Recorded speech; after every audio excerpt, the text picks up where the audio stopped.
Seguimos adelante, queridos amigos. Es un gran gusto, un honor recibir al doctor Frank Mora, es subsecretario adjunto de Defensa de Estados Unidos para el hemisferio occidental. Doctor, buen día, ¿cómo le va? Buen día, gracias. Bueno, podríamos comenzar por saber o definir en pocas palabras, tenemos poco tiempo, los cometidos de su cargo como subsecretario adjunto de Defensa para esta zona del planeta. Yo, en nombre del secretario de Defensa de Estados Unidos, tengo la responsabilidad de asesorar al secretario, de formar y diseñar políticas, todo en cuanto que tiene que ver con nuestra política en defensa en América Latina. Además, represento el Departamento de Defensa en todas las reuniones bilaterales y también interagenciales dentro del gobierno norteamericano en la toma de decisiones. Bueno, puedo decir que somos algo así como colegas, porque usted también es columnista, periodista, Sí, sí. Le apasiona el tema también. Muchísimo, muchísimo. Bueno, ha estado participando de varias actividades en países latinoamericanos, nacido en Miami, de familia cubana. De familia cubana, sí. Mis padres llegaron de Cuba en el año 1961. Ajá, bien. ¿Hay parte de su familia aún radicada en la isla? Todavía hay unos cuantos, pero muchos han ido de la isla. Sufriendo el bloqueo, seguramente. ¿Qué consideración tiene sobre el bloqueo? Bueno, la política norteamericana ha sido bastante clara. Yo sé que hay muchas críticas en cuanto a nuestra política, pero este para nosotros ha sido un asunto bilateral. A pesar de eso, creo, como ustedes conocen, de que el presidente Obama llegó a la Casa Blanca, han habido unos cambios creo que importantes para mejorar, profundizar un poco el contacto de personas a personas. Y lo que ha pasado es cierto, hay mucha gente en Estados Unidos que están viajando a Cuba, muchas organizaciones que están viajando a Cuba, y realmente se ha fortalecido mucho ese contacto entre seres humanos. Desde el punto de vista filosófico, ¿comparte bloquear a una nación por temas políticos? A veces creo que es necesario, hemos visto eso en la historia, países utilizando ese instrumento. Repito, hay algunos países que reconozco que no aceptan y no piensan que es una buena política. Nosotros mantenemos todavía que eso es un método importante porque para nosotros derechos humanos es clave, es fundamental, igual que para Uruguay. Tenemos nuestra diferencia en cómo llevamos eso a cabo a veces, pero se sigue manteniendo como una política del presidente Obama a pesar de los cambios que se han hecho en los últimos 3 o 4 años. Bien, doctor Mora, eso nos lleva también, colateralmente en todo caso, al asunto de la inmigración, uno de los aspectos más importantes hoy en esta campaña electoral en Estados Unidos. Es cierto, pero lo interesante y por varias razones no ha sido un tema primordial en la campaña. Y desde su punto de vista está bien que no sea primordial. Claro, porque el tema ha sido el tema económico, el tema de empleo, etcétera. Si se fija, tampoco ni siquiera la política exterior ha sido un tema importante en la campaña. El enfoque ha sido mucho en los temas económicos. Hay dos visiones de la política económica para el país y el país va a decidir en noviembre. El país decidirá en noviembre. Ahora, el tema inmigratorio es algo que le preocupa al presidente Obama en cuanto a la regulación. También desde la oposición se está reclamando mayor firmeza respecto a este asunto. ¿Cómo lo observa usted al proceso? El presidente ha presentado varios proyectos sobre inmigración que no han llegado mucho más allá del Congreso. El presidente ha demostrado voluntad y ha expresado claramente la necesidad de un cambio en nuestra política y nuestras leyes inmigratorias. Pero esto es un tema político, el Partido Republicano ha tenido una postura muy diferente y estamos en el debate. Y yo creo que eso se va a decidir en noviembre, cuando el pueblo decida quizás quién debe ser el próximo presidente. Doctor, ¿se siente invadido muchas veces Estados Unidos por esa ola inmigratoria tan fuerte, tan potente? No, yo creo que hay mucho de beneficio en eso, ¿eh?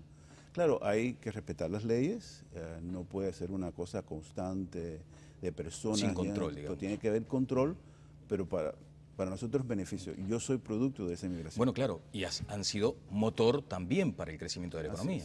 De la economía, la diversidad de la sociedad, de la cultura. Para nosotros, desde un punto de vista cultural, económico, social, etcétera, siempre ha sido un beneficio en la inmigración con controles.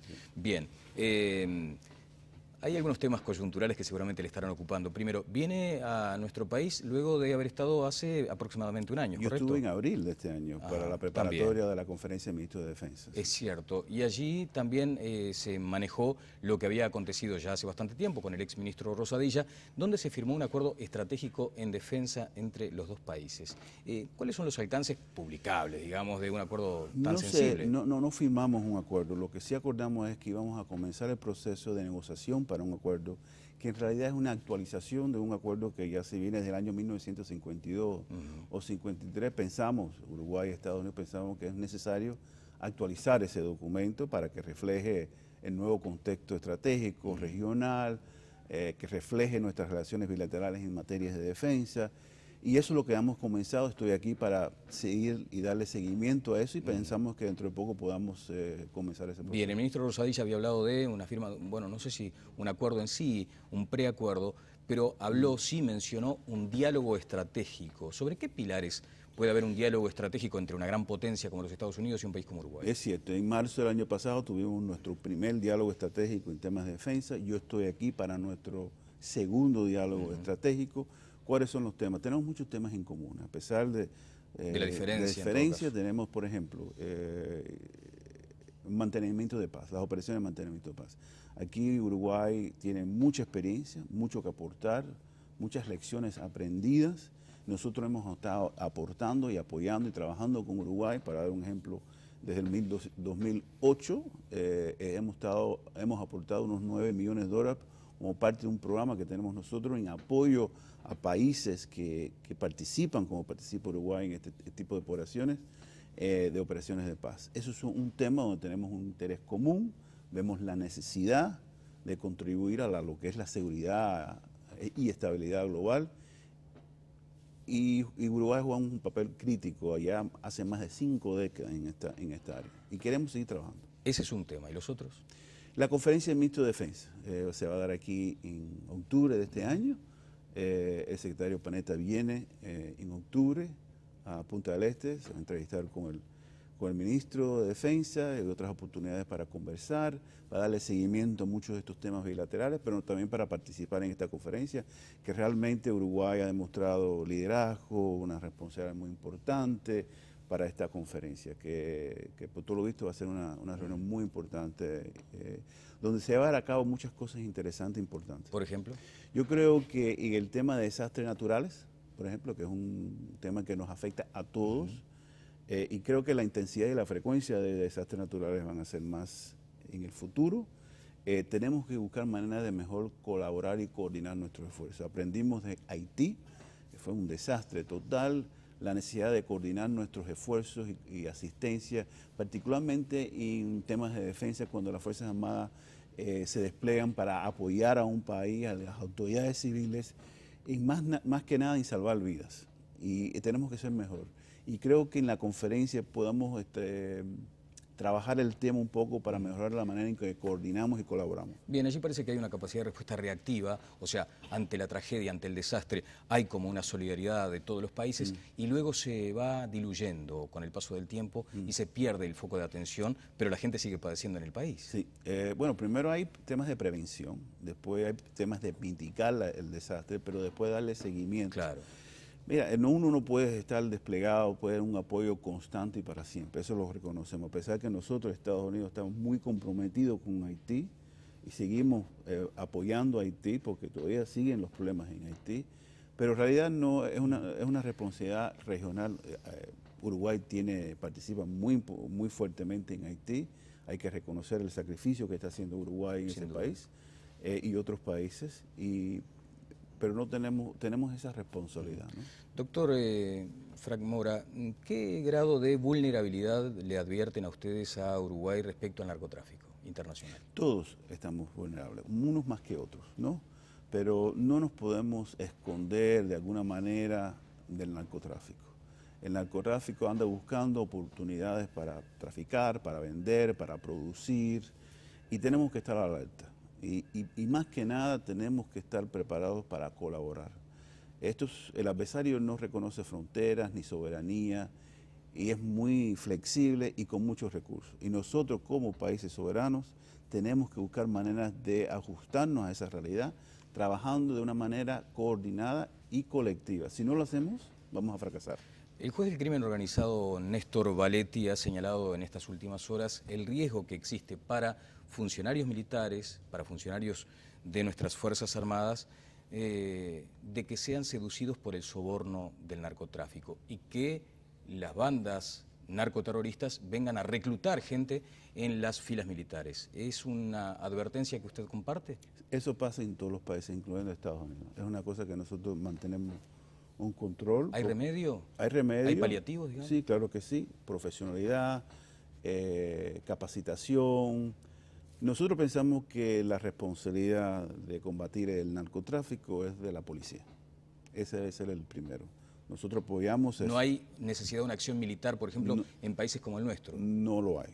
Pero reconocemos también, como en países de Centroamérica y México, que a veces es necesario desplegar las Fuerzas Armadas porque la policía no tiene la capacidad de responder. Entonces vemos esa, no pensamos que es una buena idea, pero reconocemos que la necesidad por el nivel de violencia e inestabilidad que producen estas organizaciones criminales, y en Centroamérica estamos viendo que en realidad las Fuerzas Armadas están involucradas en eso. Para mitigar, tenemos que mitigar las vulnerabilidades tratando de programas de derechos humanos, de anticorrupción y monitoreando ese tema muy importante, porque todos somos vulnerables a ese peligro. Bien, aún en la coordinación macro, digamos, en aspectos de inteligencia, ¿tampoco debería participar el ejército? Bueno, nosotros siempre hemos dicho que para combatir este flagelo requiere de un esfuerzo no solo multinacional, pero interinstitucional. Eso quiere decir que todos los ministerios, las agencias, las instancias de gobierno tienen una responsabilidad de participar. Un corte horizontal, digamos. Ministerio de Educación, Ministerio de Salud Pública, la Policía, etc. Y sí, las Fuerzas Armadas dentro de las leyes, las constituciones y los reglamentos de un país. Bien, bueno, a usted le consta, porque es un hombre informado, este debate que se ha determinado en este último tiempo respecto a la legalización de la marihuana aquí en nuestro país. Su valoración primero sobre la iniciativa en sí. Yo no me compete realmente hacer comentarios sobre una decisión que ha tomado o que va a tomar el gobierno y el Estado uruguayo. Nosotros pensamos que un debate abierto sobre todos estos temas es algo muy positivo. Lo dijo así el presidente Obama en la Cumbre de las Américas en Colombia. Nosotros no compartimos esa idea de legalización de la droga, pero me parece importante tener ese debate. ¿Por qué no lo comparten, doctor?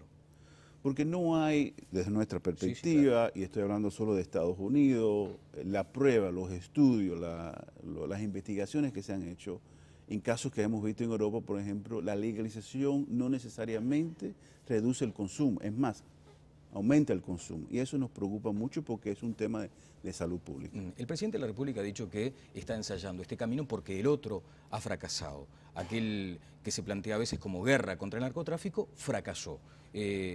¿Es un argumento válido para usted? Nosotros no tenemos una visión de una guerra contra el narcotráfico. Yo sé que se utilizaba mucho eso en los gobiernos anteriores en mi país.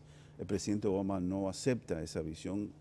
Si ves el presupuesto de mi país en tema del narcotráfico, el 65% se dedica al consumo de la droga, a través de educación, programas de salud pública, etc. Hemos cambiado la visión, pero no aceptamos en mi gobierno, en mi país, la legalización de la droga. Siempre se plantea, Frank, esa vieja disyuntiva, ¿no? Cómo Estados Unidos pretende aplicar esa actitud policíaca sobre el resto de los países cuando es el principal consumidor de droga. Nosotros no estamos imponiendo una reacción policial. Nosotros lo que estamos insistiendo es que no pensamos que en nuestro país la legalización de la droga es el paso de tomar.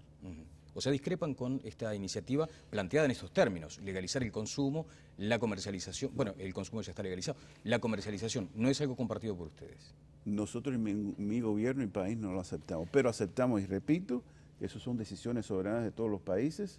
Me parece que es importante tener ese debate, lo tuvimos en la Cumbre de las Américas, pero no como política en mi gobierno. Bien, un punto final sobre este aspecto.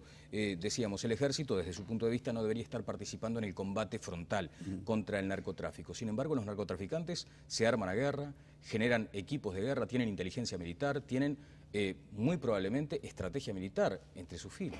Sí, es cierto eso. Nosotros, nuestra visión en Estados Unidos y lo que utilizamos las Fuerzas Armadas es en apoyo a las autoridades civiles y a la policía. Por ley tenemos que hacer eso. Sí. Entonces las Fuerzas Armadas no están directamente en el combate, pero están en apoyo a la policía, a la DEA, etcétera. Yo reconocemos, como dije anteriormente, que hay muchos países que han tomado otra decisión y es que utilizar las Fuerzas Armadas directamente en eso. Eso demuestra la capacidad del adversario. Bien, hablando sobre armas, pero ya pasando a otro aspecto de la información. ¿Hay una carrera armamentística desde su punto de vista en Latinoamérica? No, no creo realmente que hay. No hay pruebas de eso. Yo creo que se ha hablado mucho de eso. Hay algunos países que han hecho modernización de sus capacidades. Hay otros que yo creo que lo que importante es crear transparencia y el porqué y métodos de confianza mutua. Usted ha citado el ejemplo de Brasil como país que ha manejado su información militar con mucha transparencia. Correcto. Acá estamos observando imágenes de lo que es el operativo Ágata, llevado adelante por Brasil. ¿Sigue siendo un punto de especial inquietud, preocupación e interés la triple frontera para Estados Unidos, por ejemplo? Sí, nosotros, no en términos de que estamos viendo actividades terroristas y nada de eso, pero sí reconocemos que hay un centro donde sí hay... ¿Qué luces amarillas se encienden, Frank? ¿Perdón? ¿Qué luces amarillas se encienden ahí en la triple Yo creo frontera? que ahí se recauda dinero que llega a grupos terroristas en el Medio Oriente. ¿Hay células terroristas en Uruguay desde el punto de vista de Estados Unidos? No, yo no conozco nada. ¿No le consta? No. ¿No lo descarta? No, es que no me consta. No, Bien. No. Bueno, tenemos otros aspectos vinculados a las estrategias que lleva adelante nuestro país. Por ejemplo, me permite compartir con usted unos minutos del ministro de Defensa, aquí mismo donde está usted ubicado hace algunos días, hablando de las hipótesis de conflicto. Él entiende, como muchos por otra parte, que la próxima guerra será por los recursos naturales. ¿Comparte esa visión? Yo creo que esa es una posibilidad, pero no estoy completamente... pienso que se va a dar, pero sí es una hipótesis. Bueno, vamos a escuchar al ministro Eleuterio Fernández Huidobro. La macana es que las grandes potencias lo analizan así. Porque que lo analice yo... Bueno, pero usted es ministro de Defensa, ¿no? Sí, y dice que está dispuesto a coordinar con Brasil, yo diga con Argentina. que la guerra van a ser por los recursos. Sí. Pero que lo digan todos, hoy lo dicen prácticamente. Y en función de eso hay que estar coordinado. La guerra va a ser por los recursos. Sí. Dada la cantidad de población mundial que hay, 7 y pico de miles de millones de habitantes, que vamos a llegar a ser 9.000 millones dentro de poco. Cuando además, legítimamente, a países tan densamente poblados como Vietnam, Indonesia, China, Corea, India, que son más o menos casi la mitad de la humanidad, que vive allá, no vive acá, vive allá, vive en el Pacífico. Se les ocurrió desarrollarse, entrar a comer con aceite 3 veces por día, y quieren además andar en auto, y tener buenos autos, y consumir como propone el modelo que vemos por televisión, que es el modelo de consumo y el modelo de vida ejemplar, para denominarnos país desarrollado. Y bueno, hay guerra, Está bien, es ministro. Indefectible. Ya estamos por tener una en Medio Oriente por el petróleo. Bueno, claro. De un momento a otro. Hay que aliarse entonces acá en la región. Eso está en el horno, pero está para salir. Hay que aliarse en la región entonces. Y bueno, nosotros esa doctrina de que las guerras van a ser por recursos, la reza también los documentos brasileños, de mayor enjundia militar que tienen. ¿Esa es la principal hipótesis de conflicto que son hoy? Documentos que hay que leer, yo me los leo casi todos. Me imagino. El de Argentina es grueso así, el libro blanco. Es la principal hipótesis. Coincide en que los conflictos van a ser por los recursos. Háblese, Sí. agua, soja, tierra, sí, comida, bebida, minerales, hierro, materias primas. Está bien. Y en el lugar donde hay más recursos y menos gente del mundo, dice la FAO, desgraciadamente, yo leyendo eso pensaba para mí, cállate la boca, FAO. Es acá, en el Río de la Plata. Por lo tanto, nos están mirando con catalejos. Los países hambrientos, con plata y con armas, hambrientos con plata y con armas. No se vio nunca un tipo morirse de hambre en la puerta de una panadería con arma y con plata porque no lo dejan entrar. ¿Es la principal hipótesis de conflicto? Lo reitero la pregunta. Sí, Hoy. señor, claro, pero para todo el mundo. Bueno. O sea, para gente armada hasta los dientes, para Estados Unidos, para Gran Bretaña, para China, para Rusia, para Brasil, para Argentina. Los grandotes del barrio opinan eso. Bueno, si tuviera que escribir una columna respecto a estas consideraciones, ¿cómo comenzaría, Frank? Yo diría que sí es una posibilidad, pero no es inevitable. ¿No es inevitable? No es, no es, es evitable. Es evitable. Correcto. Se están tomando ya medidas, se están creando instituciones y el mercado. Recuerdo el intelectual Thomas Malthus, de que hablaba hace siglos atrás de que iba a haber un conflicto porque no había suficiente comida para todo, alimentos para todo. Pero el mercado, las condiciones, la tecnología, la colaboración, la coordinación, todo llevó a cabo de que hubo una revolución en la agricultura en la década de los 60 y no hubo conflicto por el problema del alimento. Al contrario, mucho más gente se han alimentado a través de la tecnología. Eso yo creo que es una posibilidad en cuanto a los recursos que existen en este momento. Pero si no lo hacemos, si no tomamos las medidas, si la tecnología no avanza, existe la posibilidad, pero es evitable. Bien, bueno, usted sabe que aquí crecen más rápido las suspicacias que los árboles, ¿no? Claramente. Entonces, cada vez que Estados Unidos viene a investigar estas regiones, dicen, bueno, bases militares acá, seguramente van a instalar bases militares. ¿Cómo responde muchas veces a esas inquietudes? Esos son urbanas? leyendas, mitos, desinformaciones. Nosotros no tenemos y no estamos interesados en ninguna base en Sudamérica aquí. De vez en cuando sale de que tenemos una base en Paraguay o algo de ese tipo. No es cierto.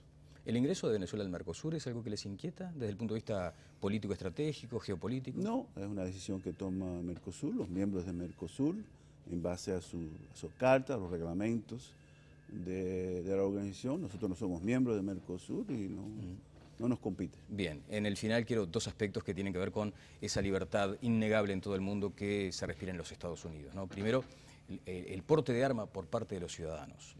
Hay una enmienda que va en el sentido de decir, bueno, no queremos nosotros, Estado, monopolizar el uso de armas. Por eso tenemos una enmienda para que ustedes también tengan sus armas. ¿Cómo observa a la luz de estos acontecimientos que son terribles, que nos conmueven a todos en el planeta cuando hay un tiroteo de estas características, cuando se vuelve a discutir sobre el uso de armas en Estados Unidos? Bueno, en Estados Unidos, como mencioné, tenemos una enmienda que es casi absoluta. Hay leyes que claro que existen, pero es un tema constitucional. A pesar de eso, el presidente Obama y la secretaria de Estado han dicho en varias ocasiones de que realmente nos preocupa el tráfico de armas que a veces van de Estados Unidos a América Latina y otros países. Eso tenemos que hacer un mejor trabajo, tenemos una responsabilidad. ¿Pero esa sensación que tiene el resto del mundo de que voy con mi tarjeta de crédito y me compro un arma de guerra? En el mercado mundial. Claro, pero en Estados Unidos no debería ser regulado eso desde su punto de vista. Es la constitución de mi país. Y la respeta, naturalmente. Bueno, hablando de la libertad de Estados Unidos, quiero compartir esta imagen con usted. Vamos a las imágenes de lo que tiene que ver con una situación que se dio recientemente en el Ejército y es el beso de militares lesbianas, ¿no? De integrantes de la Armada. Esto habla también de la libertad de los Estados Unidos, pero también generó, como usted comprenderá, una repercusión a nivel internacional. De hecho, también, luego de esta situación, hubo otra, ¿no? Que tiene que ver con Tammy Smith, de 49 años, la primera general abiertamente lesbiana del Ejército de los Estados Unidos. Este beso entre las dos oficiales también conforman aquello de Don't Ask, Don't Tell, ¿no? Que es algo así como la frase emblema del Ejército de los Estados Unidos. Lo era. Lo era. Lo era. Ya cambió la ley y se han comenzado un proceso de realmente no hacer ningún tipo de perjuicio o discriminación. Aquel no preguntes, no lo digas, ya dejó de existir. Usted esto lo entiende como una libertad y lo defiende, además. Igualdad. Se trata de igualdad. Ha sido muy amable en estar estos minutos con nosotros. Con mucho gusto, gracias. El doctor Frank Mora, subsecretario adjunto de Defensa de los Estados Unidos para el Hemisferio Occidental, estuvo con nosotros. Pausa y seguimos adelante en Telebuen Día.